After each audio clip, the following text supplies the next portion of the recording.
This episode is brought to you by Tippy, who randomly encountered me and a tour group at the Memorial Temple of Seti I in Luxor in November. Tippy, thank you for saying hello. I hope the rest of your trip was a great success.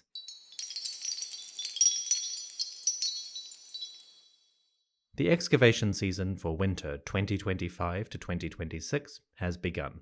We have a few discoveries already and some announcements over the past few months. Let's explore. First things first. The museum is open. After 20 years of work, multiple delays, and a staggering amount of money, the Grand Egyptian Museum, or GEM, is now fully operational. Naturally, millions of voices suddenly cried out in glee and have not yet been silenced. The first few weeks were busy, with enormous crowds gathering daily to see the newly opened galleries.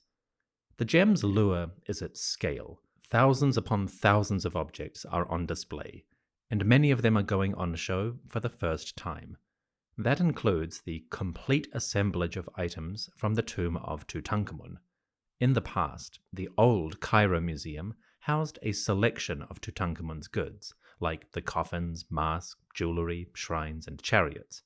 But many smaller items, or the less glamorous pieces, those remained in storage. Now they appear in their own devoted space. There are cases upon cases filled with the king's belongings.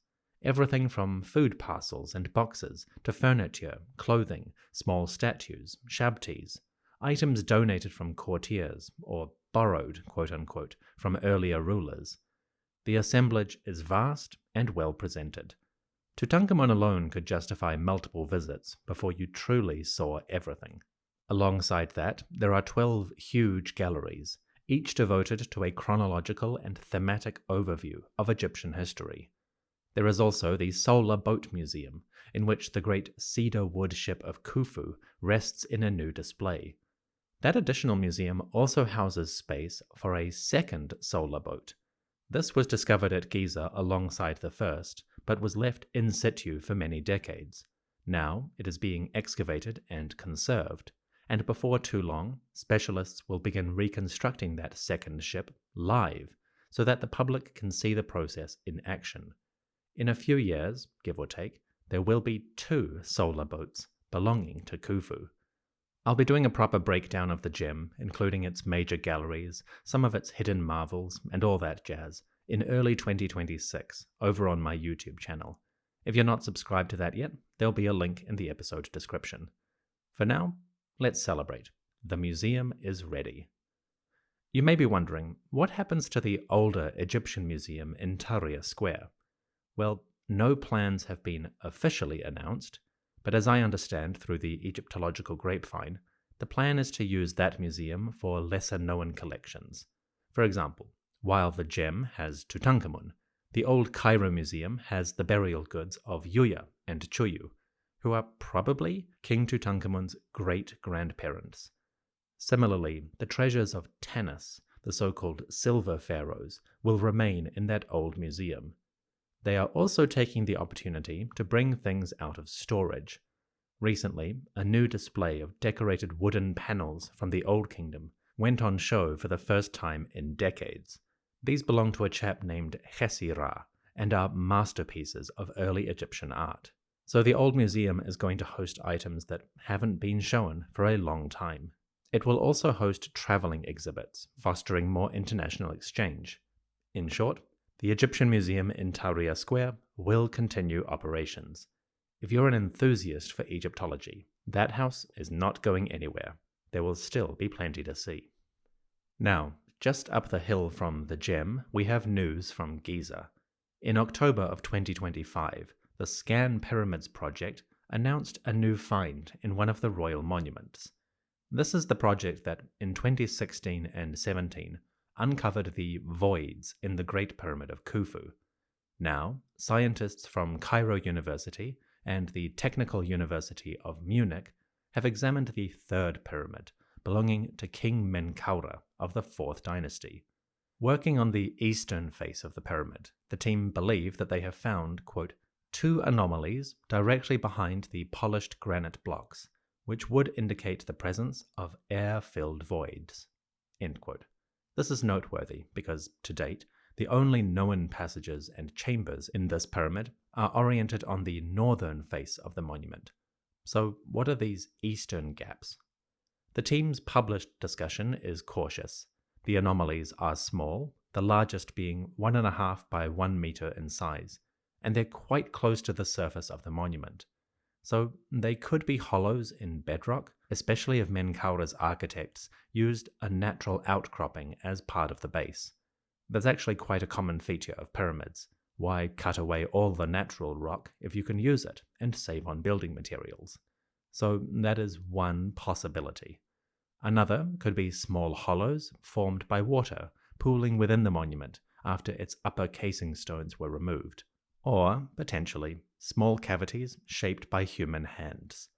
The team does not speculate on the nature of the voids, merely saying they are air-filled and near the surface.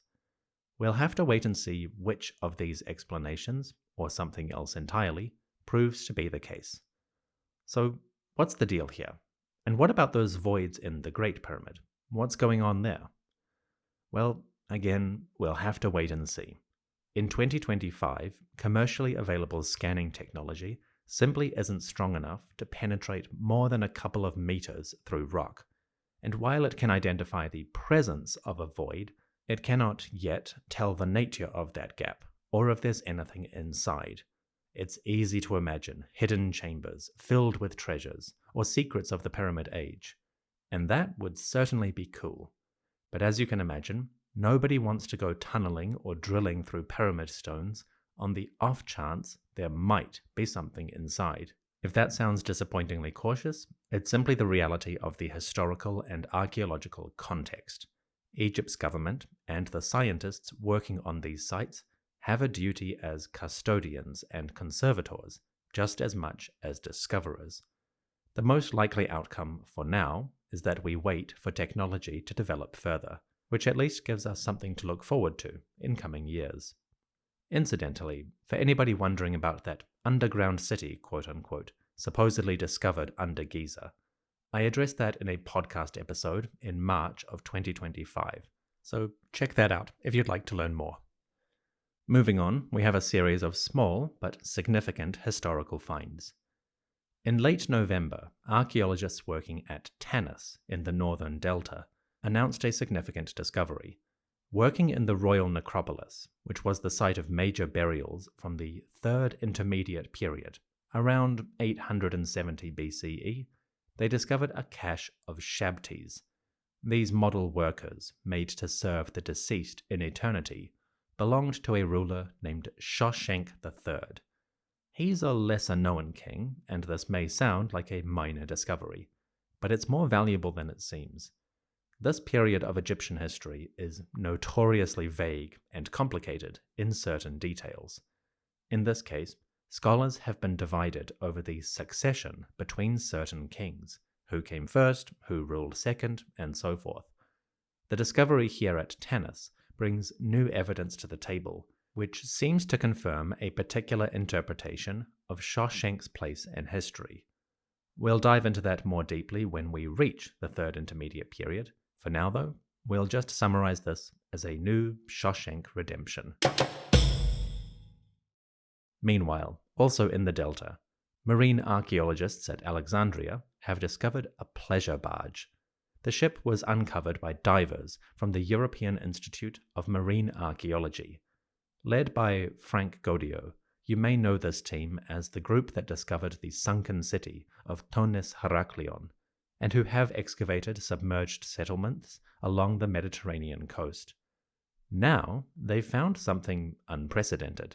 Buried in the mud of Alexandria's ancient harbor, this ship dates to the early 1st century BCE, probably the last years of the Ptolemaic dynasty. The ship is a talamegos, or cabin carrier. These were enormous vessels, with multi-story buildings atop their decks. Basically, ancient cruise ships belonging to the Ptolemaic pharaohs. Previously, the talamegoi were only known from texts described by classical authors like Calixenos and Strabo. Now, Godio's team has discovered one in reasonably good condition. The ship is buried in mud and only the hull has survived, but it's enormous, at least 28 meters long, with the original boat probably measuring 35 meters before degradation. That is smaller than the largest recorded Talamegoi, which could allegedly reach lengths of 85 meters, but it's a major find nonetheless. Excavation is still at an early stage. It will take time to preserve the remains, extricate them from mud, and bring them up for proper study. But they'll probably be done with all of that by the time I finally reach the Ptolemaic era.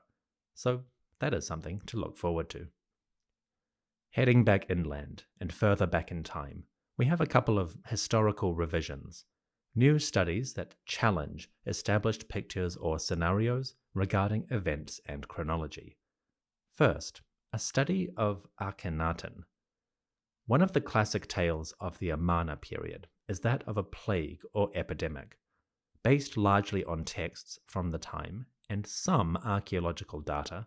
Historians and storytellers, including myself, have posited a major epidemic in Egypt around the time of Akhenaten. However, in October 2025, researchers working at Amarna published new research.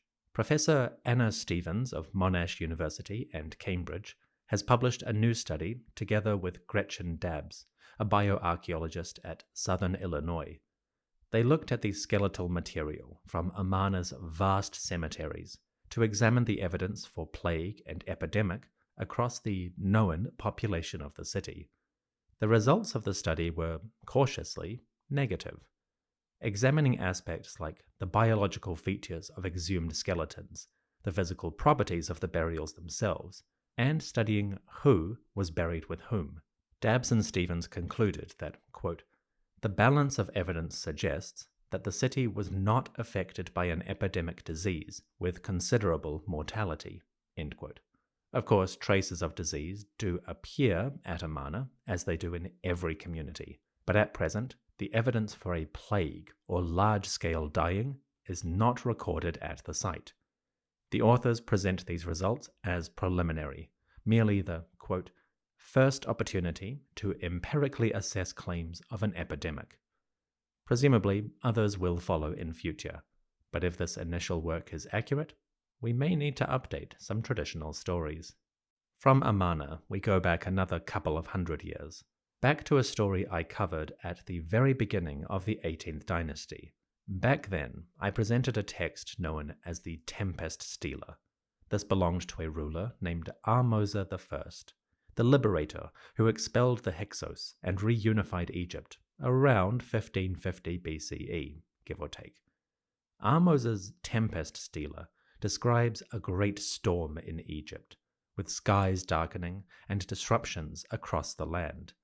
Traditionally, historians have interpreted this stela as a description of the volcanic eruption at Thera in the Aegean Islands. That event was calamitous, destroying settlements like Akrotiri, and it may have caused quite a spectacle in the weather of this region. The problem, though, was always dating. Did the reign of Ahmose and the eruption at Thera overlap in the physical record? Now, new research suggests, with greater confidence than before, that they do not. Carbon dating of material from Ahmose's reign, like mud bricks from his memorial temple, have pushed the likely dates of his rule a few decades later than classic chronologies. That will take time to work its way into the scholarship, and historians will need to resolve inconsistencies or gaps, but it's an exciting development. It also means that I need to calibrate my story, because, like many, I described the Tempest Stela as a possible reflection of the Thera Eruption. At some point I'll go back and update that respective episode. I actually need to update all of the Second Intermediate Period, and Ahmose in particular.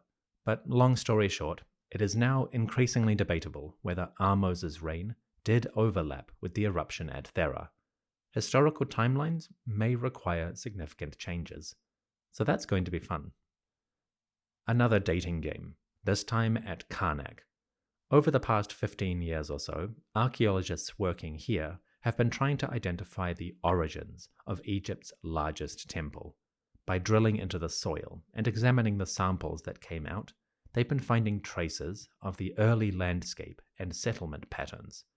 Some of the findings include things like Karnak used to be on an island.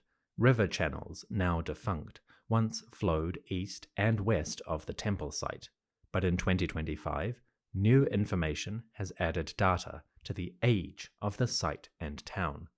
Material from the deepest layers show that the settlement at Karnak probably started during the late Old Kingdom or early First Intermediate period, between 2300 and 2000 BCE, approximately. That is consistent with what we know of the temple. The absolute earliest piece of masonry belongs to King Intef II of the 11th dynasty, who reigned around 2000 BCE. So this new information about the town and the island helps to solidify that history. There is more work to be done, of course, but it's an additional chapter in Karnak's long story. Finally, some breaking news. Archaeologists working near Saqqara announced the discovery of a temple. The monument belongs to King Niuserra of the 5th dynasty.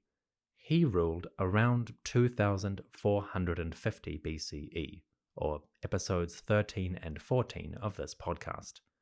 Niuserra was a significant ruler in his time, and he has left a robust historical and archaeological footprint. But one of his known monuments was missing. It is part of the Sun Temple complex that he and other kings built just north of Saqqara. Now, archaeologists have discovered Niuserra's Valley Temple, which was connected to that solar complex. This is important for a couple of reasons. Firstly, when it comes to religious sanctuaries, the Old Kingdom is woefully underrepresented in the archaeological record. Too many of the major shrines and temples are lost, destroyed by time, or replaced by later generations. Having a new one, quote-unquote, will add to historians' understanding of the period and its trends. The monument of Niuserra is a massive complex, covering approximately 1,000 square meters. It was buried beneath 1.5 meters of Nile mud and silt. Draining the groundwater and digging down, the team has reached the ancient monument and begun excavations. It's an exciting development. Hopefully, there'll be valuable historical information that I can add to those Old Kingdom episodes.